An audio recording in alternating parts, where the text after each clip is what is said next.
lições bíblicas da Escola Bíblica Dominical, Casa Publicadora das Assembleias de Deus, quarto trimestre de 2020.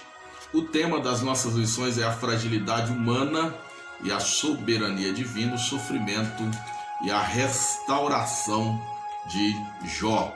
Nós vamos estudar hoje o tema da lição 8, a teologia de Zofar. O justo não passa por tribulação. Nosso texto áureo nos diz assim: e terás confiança, porque haverá esperança, olharás em volta e repousarás seguro. Jó capítulo 11, versículo de número 18. Nossa verdade prática traz a seguinte reflexão: segundo as Escrituras, até mesmo o justo passa por tribulação. Importante isso.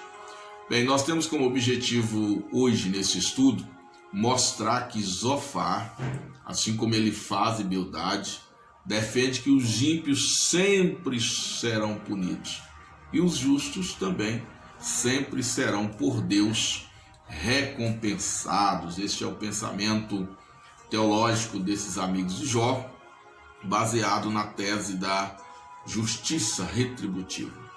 Nossa leitura bíblica está em Jó capítulo 11, versículo 1 a 10, o primeiro discurso de Zofar, e também Jó capítulo 20, onde está o segundo discurso de Zofar. Diz assim, versículo 1 de Jó capítulo 11: então respondeu Zofar, o Naamatita, e disse: porventura não se dará resposta à multidão de palavras, e o homem falador será justificado? As tuas mentiras se hão de calar os homens? Zombarás tu sem que ninguém te envergonhe? Pois tu disseste: a minha doutrina é pura, limpo sou aos teus olhos. Mas na verdade provera a Deus que ele falasse e abrisse os seus lábios contra ti, e te fizesse saber os segredos da sabedoria, que é múltiplice em eficácia, pelo que sabe que Deus exige de ti menos do que merece a tua iniquidade. Porventura, alcançarás os caminhos de Deus, ou chegarás à perfeição do Todo-Poderoso? Como as alturas dos céus é a sua sabedoria, que poderás tu fazer? Mais profunda é ela do que o inferno, que poderás tu saber? Mais comprida é a sua medida do que a terra, e mais larga do que o mar. Se ele destruir, encerrar ou juntar, quem o impedirá? Então, agora nós vamos para o capítulo 20. Então respondeu Zofar, o Naamatita, e disse: visto que os meus pensamentos me fazem responder, eu me apresso. Eu ouvi a repreensão que me envergonha, mas o espírito do meu entendimento responderá por mim. Porventura, não sabes tu que desde a antiguidade, desde que o homem foi posto sobre a terra, o júbilo dos ímpios é breve e a alegria dos hipócritas apenas de um momento? Ainda que a sua altura suba até o céu e a sua cabeça chegue até as nuvens, como seu próprio esterco perecerá para sempre, e os que o viam dirão: onde está? Como um sonho voa e não será achado, e será afugentado como uma visão da noite. O olho que o viu jamais o verá, nem olhará mais para ele o seu lugar. Os seus filhos procurarão agradar aos pobres, e as suas mãos restaurarão a sua fazenda. Bem, está aí essas duas partes do texto bíblico. A gente observa essa linguagem sempre muito poética, cheia de simbolismo, utilizadas em todo o discurso do livro de Jó, tanto por Jó quanto por seus amigos, mas uma dura palavra de Zofar para o patriarca Jó. Então, queridos, nessa oitava lição, nós vamos ver que Zofar, ele insiste na tese da recompensa, afirmando que o justo não pode sofrer, e que se alguém sofre é porque é ímpio.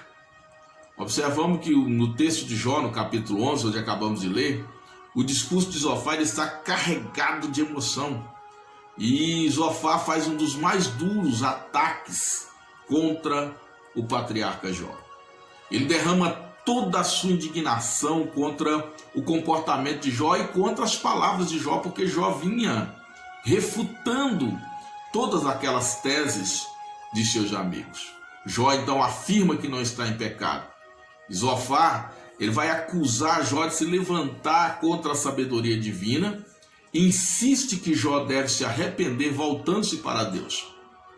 E nós vamos ver ainda como Zofar desenvolve essa sua tese contra Jó e mais uma vez a defesa de Jó contra o velho argumento da teologia da retribuição ou da teologia da justiça retributiva. Portanto, vamos lá, aperte os cintos, vamos ser bem breve no comentário dessa importante lição para as fundamentações teológicas da nossa relação com o Senhor Jesus.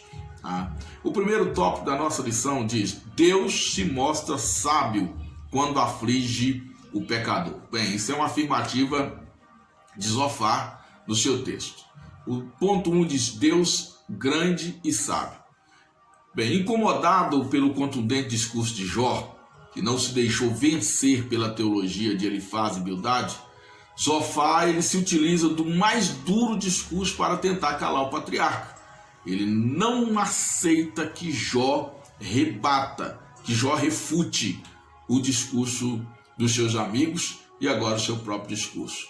E Zofar vai tentar então impor esse conceito, essa ideia de que somente os ímpios eles sofrem. Vemos o peso das expressões de Zofar. Se você olhar o versículo 3 do capítulo 11, ele diz assim: as tuas mentiras se hão de calar os homens, e zombarás tu sem que ninguém te envergonhe. Preste atenção nessa palavra. Veja que Zofar aqui está com um ânimo exaltado contra Jó.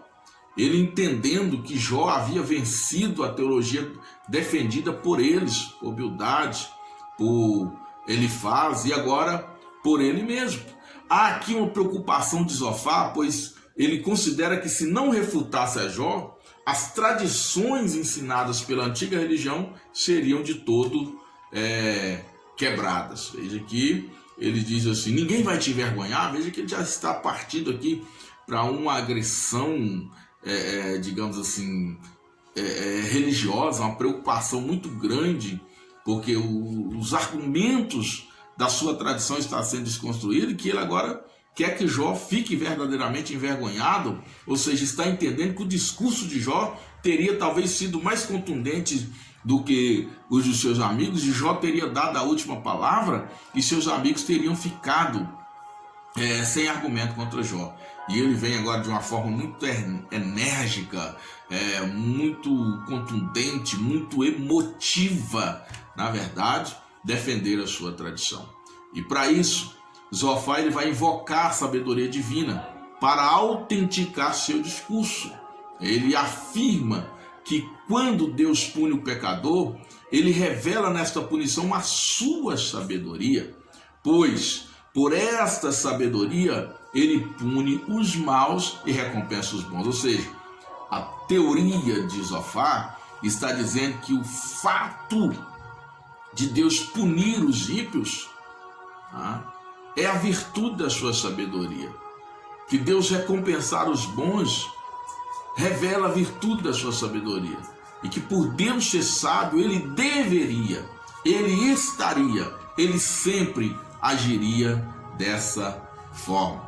Zofar, no capítulo 11, versículo de número 12, ele chega a comparar o patriarca Jó como um jumento, ou com um jumento, afirmando que o homem ímpio, e nesse caso ele está considerando Jó como um ímpio, porque o intento aqui é mostrar que Jó está sofrendo porque é ímpio, porque tinha pecado, porque estava enganando ou tentando enganar a Deus e os homens.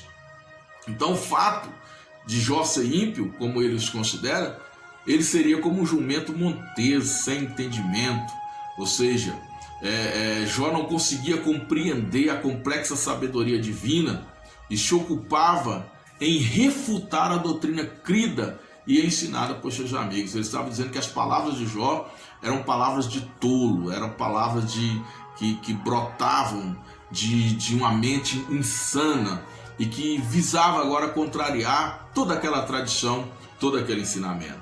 Ele chega a afirmar que Jó teria se utilizado de palavras exageradas, desrespeitosas, de autojustificação, e que isso revelava uma profunda ignorância de Jó, porque ele estava assim desconhecendo, ignorando a complexidade da sabedoria de Deus. Esse é o pensamento de Zofar. E aqui eu quero chamar a sua atenção porque a gente vê aqui o perigo que há quando alguém ele resolve defender a sua tradição a qualquer preço. Isso é muito perigoso. Nesse primeiro tópico, Zofar ele está revelando os seus mais naturais instintos humanos, onde ele não aceita perder no discurso para Jó. E aí ele usa de uma emoção desequilibrada e vai buscar fundamentos na tradição, vai se utilizar até mesmo de uma virtude que é a sabedoria de Deus, com a intenção de envergonhar o patriarca, como ele mesmo afirma no versículo 3 do capítulo 11. O que nós entendemos, queridos, é que a doutrina ela deve ser defendida em favor da pessoa, para salvar a pessoa, e não contra a pessoa ou para matar a pessoa. A doutrina de Deus ela é boa, ela vem para salvar e não vem para matar ou para destruir. Em nosso tempo, num passado não muito distante, nós vimos como essa teologia da recompensa, da retribuição, ela era defendida. A salvação pelas obras é um ensino que, por vezes, insiste em renascer no meio cristão. E ao contraditar esses ensinamentos, muitos tiveram suas vidas ceifadas e ainda têm a sua teologia questionada quando refuta esse ensino da salvação pelas obras. Em especial na chamada Contra-Reforma, que foi o movimento da Igreja Romana contra a Reforma Protestante, que se instituiu para defender a doutrina de homens em detrimento da doutrina de Deus. Nós vimos aí que muitos perderam as suas vidas porque estavam defendendo a doutrina verdadeira, a doutrina genuína, a doutrina ortodoxa, bíblica, mas foram perseguidos, foram mortos, foram desertados por defender essa doutrina. Mas que o solas gratia, somente a graça, seja cada vez mais retumbante em nosso meio. Esta é a nossa missão, defender o nosso relacionamento com Deus, e a nossa salvação é pela graça. No ponto 2 desse primeiro tópico, diz: Deus não é indiferente à ação do ímpio. É mais uma parte do discurso de Zofar.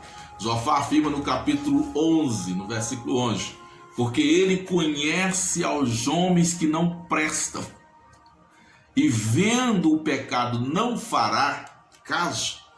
Zofar entende que Jó, em seu discurso, ao contradizer a teoria da justiça retributiva, se autodeclarava puro, sem pecados. Assim ele vai enfatizar que Deus é onisciente e que fixa o seu olhar no comportamento humano e certamente puniria os homens pecadores. Zofar ele vai dizer aqui que Deus está exigindo de Jó menos do que ele merecia. Veja que esse moço faz um duro juízo de Jó e vai tentar impor sobre a vida de Jó, sobre a mente de Jó, de que o que ele estava sofrendo ainda era pouco, ou seja, ele agora já até sabe que o pecado de Jó é muito maior do que o que ele imaginava ser, e que o sofrimento, a punição que Deus estava impondo sobre Jó era pouco. E ele vai dizer assim, que se Deus debatesse com Jó, este saberia que Deus estava contra ele, ao passo que estaria a favor do seu próprio discurso, ou do discurso de Zofar. Então nós vemos aqui que dura a resposta. Talvez Zofar ele vai colocar aqui que Jó estava sofrendo menos porque Deus tinha tirado os filhos de Jó, mas não tinha tirado a esposa e ainda tinha poupado a vida de Jó. Talvez Zofar queira dizer neste seu argumento de que o próprio Jó deveria ter tido a sua vida ceifada e não somente ter sido enfermado e perdido as suas posses como foi. Duro é esse discurso. É muito lamentável quando alguém se levanta como juiz na vida de alguém que às vezes está em provação, está em luta, como Jó, que o próprio Deus dá testemunho dele, dizendo que ele era um homem justo, sincero, reto, que se desviava do mal. E Zofar agora o acusa de maneira tão perversa, tão maligna. E Jó está ali tentando não se entregar, tentando vencer toda aquela malignidade vociferada pelos seus amigos e agora de uma forma muito mais contundente por Zofar. O ponto 3 diz: todos te passando por sábio. E aí nós já vamos ver aqui uma parte da defesa de Jó, no capítulo 12. Nós vamos ver essa defesa, onde Jó, de forma irônica, mais uma vez ele abre a sua boca com muita sabedoria para refutar a teologia engessada de seus amigos. Jó, no capítulo 12, versículo 2, ele diz: na verdade, vós sois o povo, e convosco morrerá a sabedoria. Também eu tenho um coração como vós e não sou inferior. Quem não sabe tais coisas como essas? Veja, talvez aqui, queridos, está o golpe mais duro de Jó e seus amigos. Porque enquanto eles consideram Jó como um verme, como um tremendo pecador, Jó se considera igual a eles. Ele diz: eu sou como vós, eu não sou inferior a vocês. E eu sei de tudo o que vocês estão falando aí. Jó, ele não perde a esperança, não abre mão da graça, entenda isso. Ele quer a presença de Deus, pois está consciente que seu sofrimento lhe traria novas revelações a respeito de Deus. A sua consciência está limpa, não há nela acusação de pecado. Jó está tranquilo diante de Deus. E aí nós vamos ver em Jó capítulo 3, versículo 3, os fundamentos dessa nossa afirmativa. Quando Jó diz: mas eu falarei ao Todo-Poderoso e quero defender-me perante Deus. No versículo 4 ele diz: vós, porém, sois inventores de mentiras e médicos que não valem nada. Meu Deus, que forte! Quanta força que Jó tira ali daquela provação, daquele fracasso, né? O profeta mais tarde vai dizer, o profeta Joel: digo forte, digo fraco, eu sou forte. Que maravilha! E Jó aqui, em toda a sua fraqueza, em toda a dificuldade, ele ainda refuta Zofar, dizendo: vós, porém, sois inventores de mentira e médicos que não valem nada. Aqueles seus amigos que vieram para lhe trazer cura, para lhe trazer consolo, para lhe trazer uma palavra de ânimo, agora, quando vem o estado de Jó, eles próprios se deprimem, se abatem e começam a acusar Jó de ser ímpio, de estar em pecado e de não merecer a graça e a misericórdia de Deus. Se sentem, às vezes, até mesmo enganados por Jó, porque o estado de Jó era tão deprimente, tão ruim, que eles acham que Jó pecou muito, muito, muito mesmo. E não só acham, não só pensam, mas montam um tribunal ali e começam a julgar Jó. Agora, queridos, o que precisamos entender aqui? Deus não vê como o homem vê. É sempre importante buscarmos a presença de Deus, porque dele vem a resposta certa. Deus é onipotente. Deus não está limitado à mente humana.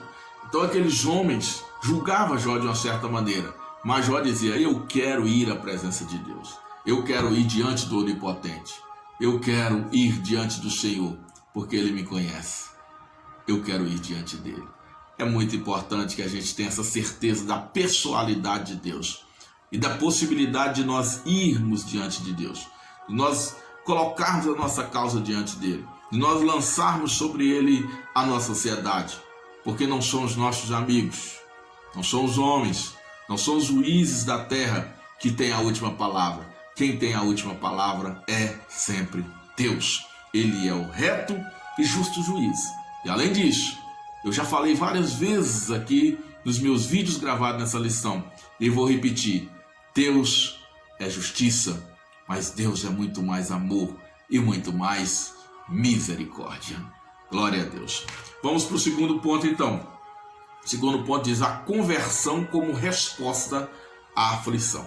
É mais uma defesa de Zofar, ou seja, ele vai estimular Jó a converter, a se arrepender, para que saísse daquele estado de sofrimento.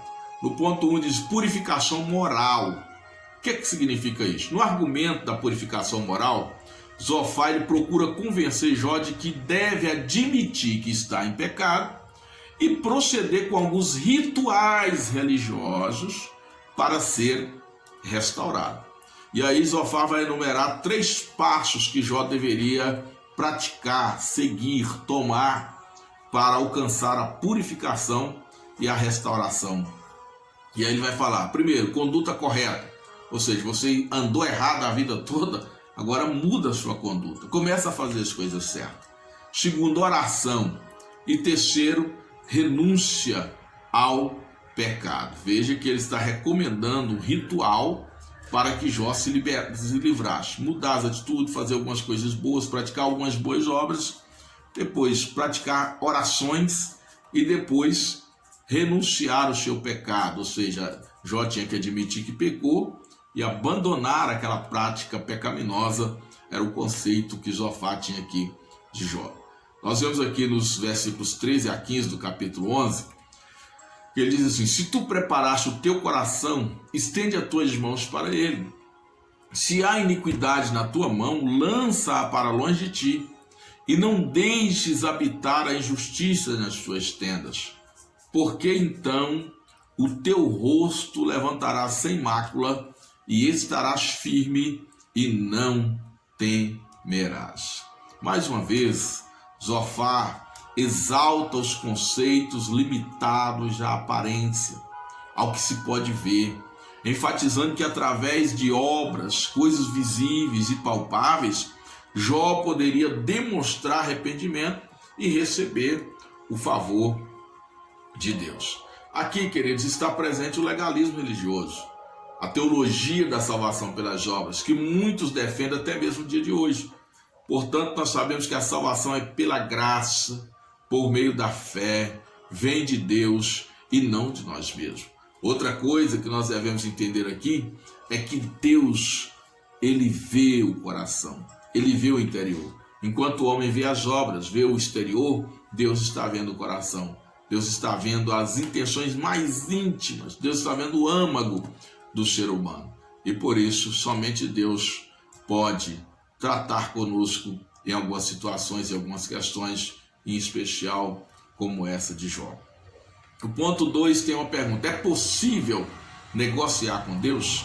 A teologia de Zofar, segundo alguns, se aceita por Jó, preste atenção nisso, o tornaria o interesseiro. Era tudo que Satanás queria, porque Satanás já havia acusado Jó diante de Deus que Jó servia a Deus por interesse.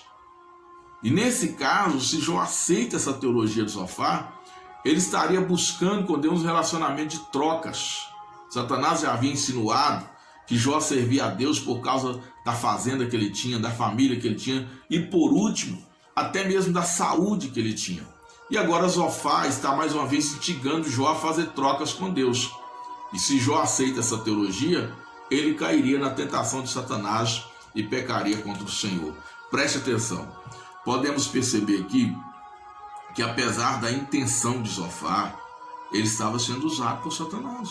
Ele incorporou dentro da sua tradição o argumento de Satanás, que levou-o a pedir Deus para provar Jó. E agora, através do argumento teológico de Zofar, ele induz, ele tenta mais uma vez Jó a pecar. Gente, quantas das vezes os enganos de Satanás, eles vêm embrulhados em teologias tão bem elaboradas, em argumentos tão bem elaborados, que parecem ser tão lindos, que parecem agradar tanto a Deus. Você olha, nossa, mas que maravilha! E aí esse discurso, na verdade, ele traz dentro de si, envolvido, o engano de Satanás.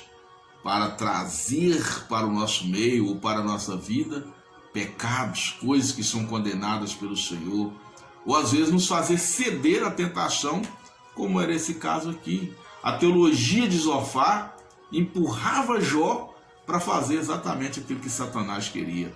Que nós possamos vigiar para que esse discurso de amor, esse discurso de inclusão, esse discurso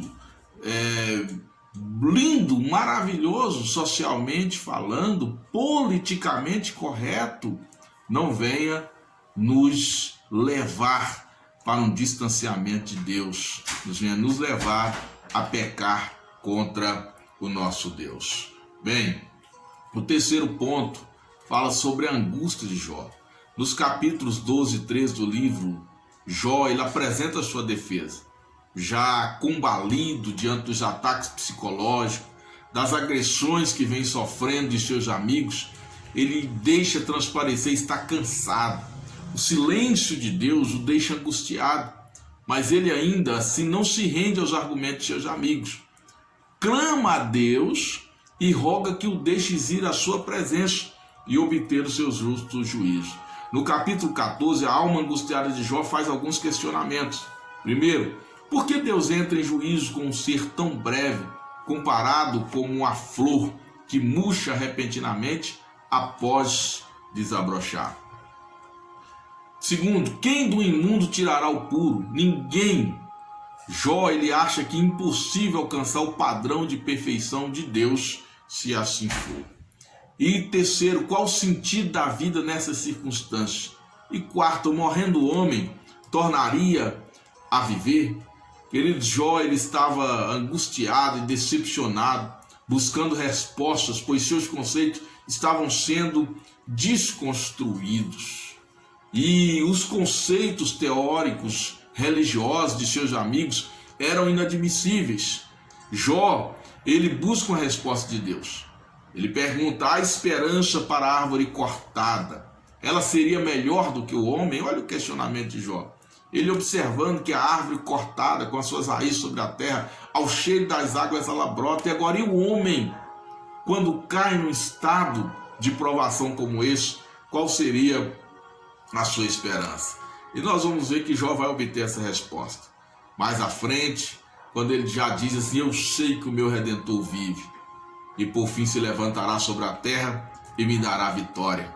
Jó está sendo ali conduzido pelo Espírito a compreender a maravilhosa graça de Deus que vem sendo manifestada sobre o homem desde o mais remoto tempo. A resposta para Jó de quem do imundo tirará o puro está em João capítulo 1, versículo 29. Quando João olha para Jesus, vindo a ele no Rio Jordão para ser batizado, ele diz: eis o Cordeiro de Deus que tira o pecado do mundo. Quando Jó pergunta qual o sentido da vida nessas circunstâncias, Jesus vai responder em João 16:33: no mundo tereis aflições, tem bom ânimo, eu venci o mundo. E Paulo vai dizer também, escrevendo aos Romanos: em todas essas coisas somos mais do que vencedores por aquele que nos amou. Nada poderá nos separar do amor de Deus. Então o sentido é esse: o amor de Deus está derramado, o amor de Deus está presente em qualquer circunstância. O outro questionamento: morrendo o homem, tornaria a viver? O Senhor Jesus vai dizer que aquele que nele crê, ainda que esteja morto, viverá, e aquele que vive e crê jamais morrerá. E você vai ver que Jó vai receber todas essas respostas de Deus. Nós ainda vamos estudar algumas outras lições que vão mostrar que Deus vem ao encontro de Jó e que Deus traz essas respostas a Jó. O ponto 3 diz a angústia de Jó. Jó estava angustiado, decepcionado, e estava buscando aí essas respostas, e a sua alma já não resistia, já não aguentava mais. No entanto, queridos, essa resposta vem: Deus está cuidando de Jó. O terceiro tópico diz: Deus julga e castiga os pecadores. O ponto 1 diz: o castigo dos maus. Lá no capítulo 20 está o segundo discurso de Zofar, onde ele vai dizer que a aparente prosperidade dos ímpios não passa de ilusão e dura apenas um instante. O versículo 4 desse capítulo vai dizer: porventura não sabes tu que desde todo o tempo, desde que o homem foi posto sobre a terra, o júbilo dos ímpios é breve e a alegria momentânea? O deleite do ímpio é como uma comida envenenada. Pode até saciar, mas provocará sérios e irreparáveis prejuízos.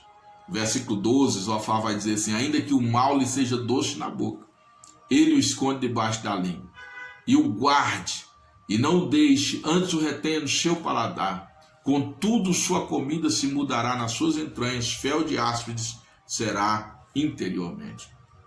Queridos, aqui Zofar mais uma vez faz um duro discurso, um discurso aterrorizante, e apesar de ser repetitivo, ele se esmera no terror contra Jó. Afirma que tudo que o ímpio adquiriu de forma desonesta terá que devolver, e Deus será sempre o seu adversário. O grave é que aqui ele não joga uma indireta, mas ele qualifica Jó como esse ímpio que estaria nessa condição. E é duro você ser acusado assim por alguém que você já chamou de amigo. Veja que situação de Jó.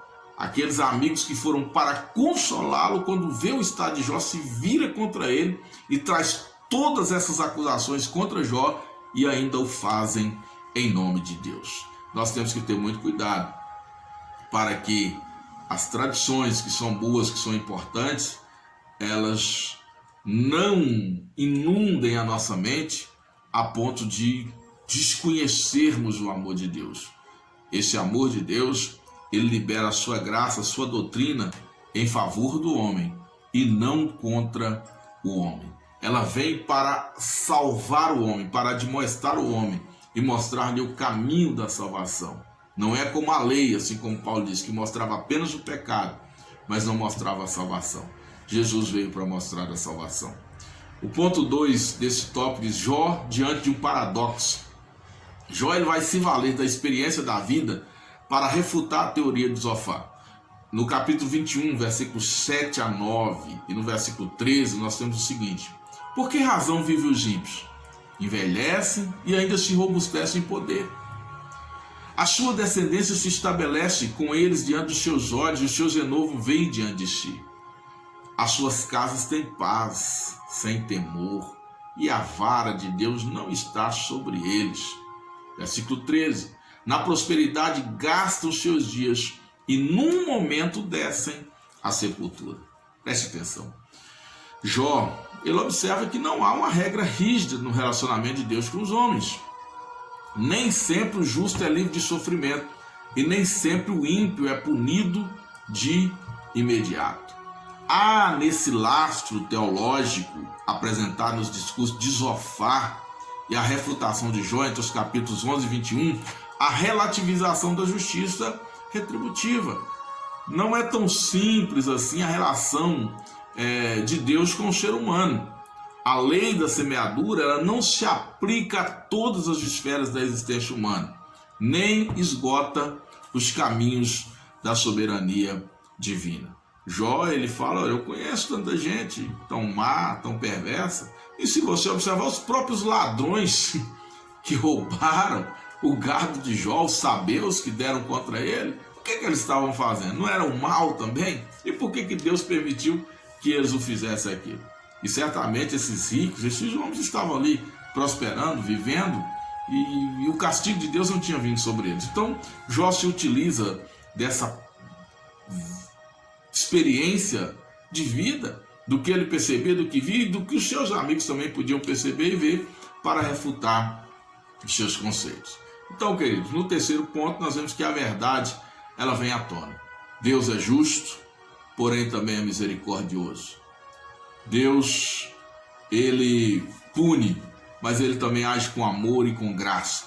E graça é exatamente favor imerecido. É Deus não nos dar aquilo, ou seja, é Deus nos dar aquilo que nós não merecemos. Deus age também com misericórdia. O que é misericórdia? É Deus não nos dar aquilo que nós merecemos. Então, muitas das vezes, Deus não dá ao ímpio aquilo que ele merece. E muitas vezes Deus dá a nós Deus dar ao ímpio aquilo que ele não merece. Isso é graça. E o não dar é misericórdia. Mateus capítulo 5, 45 nos diz: faz que o seu sol se levante sobre os maus e bons, e a chuva desça sobre justos e injustos. Então veja que Deus é assim. Ele faz o sol nascer sobre maus e bons, ele faz a chuva descer sobre justos e injustos.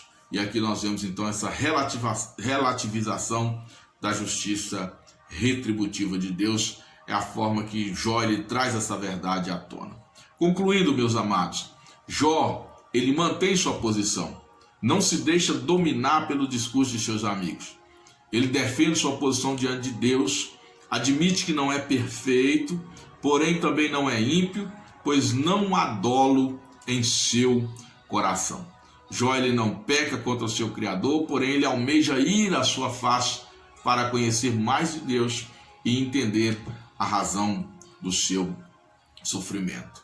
Deus, ele tem um relacionamento pessoal, individual, particular com cada um de nós. E nós devemos compreender isso para a glória do seu nome. Que Deus te abençoe e até o próximo vídeo, se Deus quiser.